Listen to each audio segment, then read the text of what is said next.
Morning. I hope this video doesn't cause offence. Wait, I haven't made that joke for ages. Can't find any of my hats. Don't know where they've gone. I've just ordered 2 more flat caps. If you want an official Geoff Buys Cars flat cap, the link is in the pinned comment. Right, I want to talk about 2 things today. The Luton Airport horror as vehicle plunges from roof of multi-storey car park.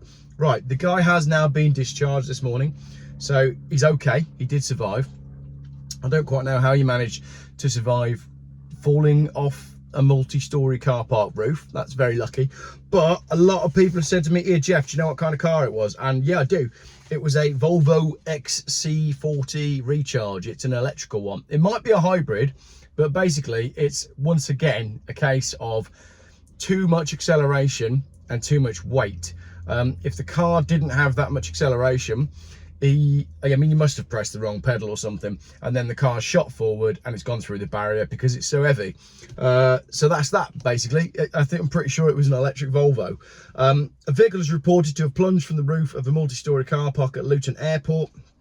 Someone else messaged me and said, "Yeah, Geoff, I thought that car park burnt down." I assume they've got more than one multi-storey car park at Luton, because obviously there was that huge fire not too long ago. Oh, speaking of fires as well, as far as I know, the ship that is still drifting in the ocean full of electric cars that are on fire is still drifting in the ocean, and the electric cars are still on fire. So that's a nice update for this morning's blog. The other thing, before this video's already gone sideways, so I'll carry on. I opened Twitter this morning. Spent 10 minutes on Twitter. That was a bad idea. Don't open Twitter, because you got Israel, you got Iran, you got all of this Keir Starmer stuff going on. What's his name? Lewis Brackpole. He can't get an answer as to why Larry Fink is meeting with Keir Starmer. They won't tell him what was in the meeting. And my wife watched a documentary yesterday, Their Dystopian View for You or something, and she's now worried that we've only got 5 years. Twitter basically is full of World War III. It's just don't look at it. It's bad. It's real bad. But on the plus side, we've got a heat wave coming, so you're going to need to stay at home and save. I don't know what the government advice is going to be on this heat wave. Don't switch your power on. Keep your hose pipe by your bed, and always store your nuts in a bag. Something like that is the advice that's coming out this week. Personally, I've done with the government advice for the heat wave the same as we did for the government advice for COVID, and we've gone out and bought a convertible, and we're going to be going to an open air swimming pool because, you know, it's warm, it's summer. Great, it's good. Let's carry on with this video. Don't look at Twitter, don't look at the news. Just watch Geoff Buys Cars videos, because they're quite fun. A man has been discharged from hospital after a vehicle fell from a multi-storey car park at London Luton Airport, because cars always fall off the top shelf. Emergency services were called to car park 1 shortly after 11 in the morning, and 1 person was taken to hospital. The vehicle involved was believed to have fallen from the 3rd storey. A spokesperson from the airport said it remained fully operational, and an investigation into the cause of the incident was underway.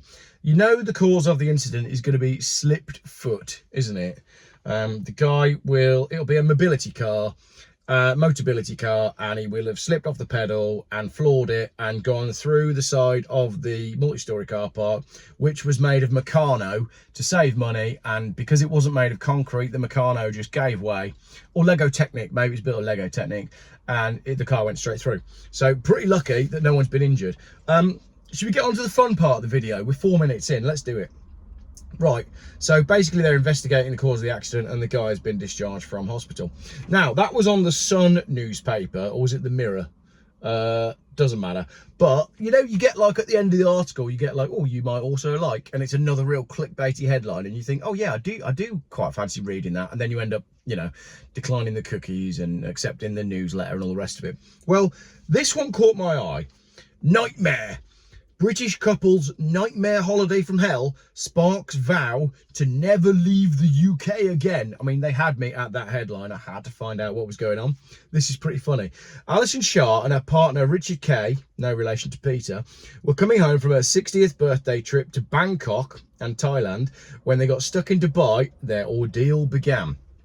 When we were kids, right, because I've got 3 brothers, and if you've got brothers, then you'll know stuff like this. We used to play a game where, and it's stupid because it didn't even make sense. My brother would basically shout, what's the capital of China? And then he'd go, Bangkok. And obviously, you know, you're getting hit in the ghoulies. But obviously the capital of China isn't Bangkok, it's Thailand. But he always used to say the capital of China. Doesn't make sense. Anyway, I'm sure they weren't playing this game. It was a luxury holiday of celebration that turned into a nightmare. Alison Shah had celebrated her big birthday in style with a month-long trip to countries including Bangkok and Thailand. When she tried to get home, Bangkok's not a country though, is it? Cool. Yeah, good journalism. She tried to get home with her partner, Richard Kay. The chaos ensued. Ooh, what is this chaos about trying to get home? The couple finally made it home after a 3-day trek, right? But it takes pretty much 3 days anyway to get from Thailand back to the UK. Their ordeal has made them vow to never again leave. I have never experienced anything like this, said Alison, not related to Peter Kay. We paid a lot of money for the holiday and it has ended in a nightmare. The couple had flown from Thailand to Dubai last April to find the airport in turmoil due to severe storms, with their plane circling above the airport for an hour and a half before it was able to land. They had a few hours to wait until flying to Manchester. Well, Dubai never really existed. It was just desert. So I wouldn't complain too much about that.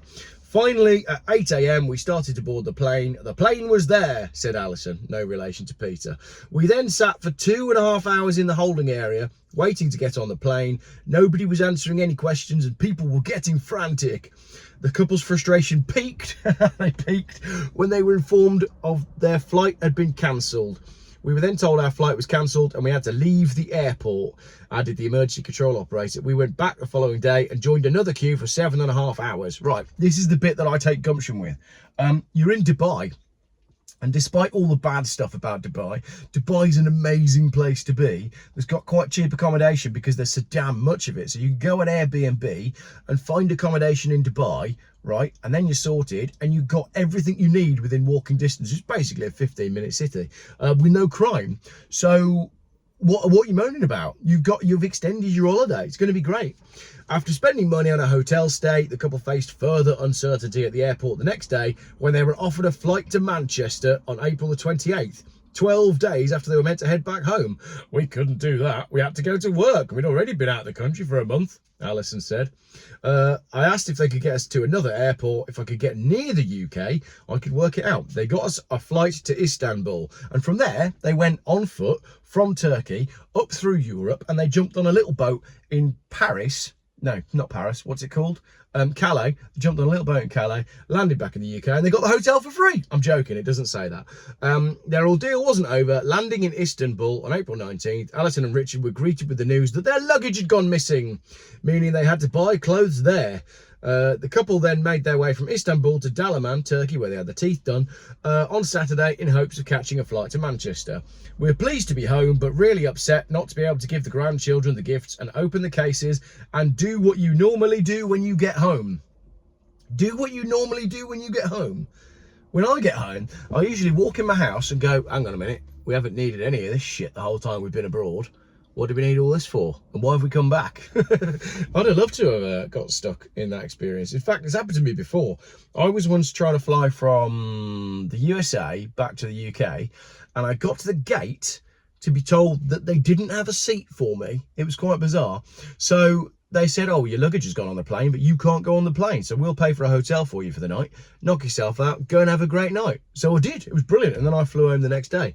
I can't remember if I ever found my luggage or not, but you just got to roll with it, haven't you? You've got to roll with it. You've got to take your time. Hey, have Oasis cancelled their gig date for this summer? Aren't they playing this summer? Bit of a crazy video, this one.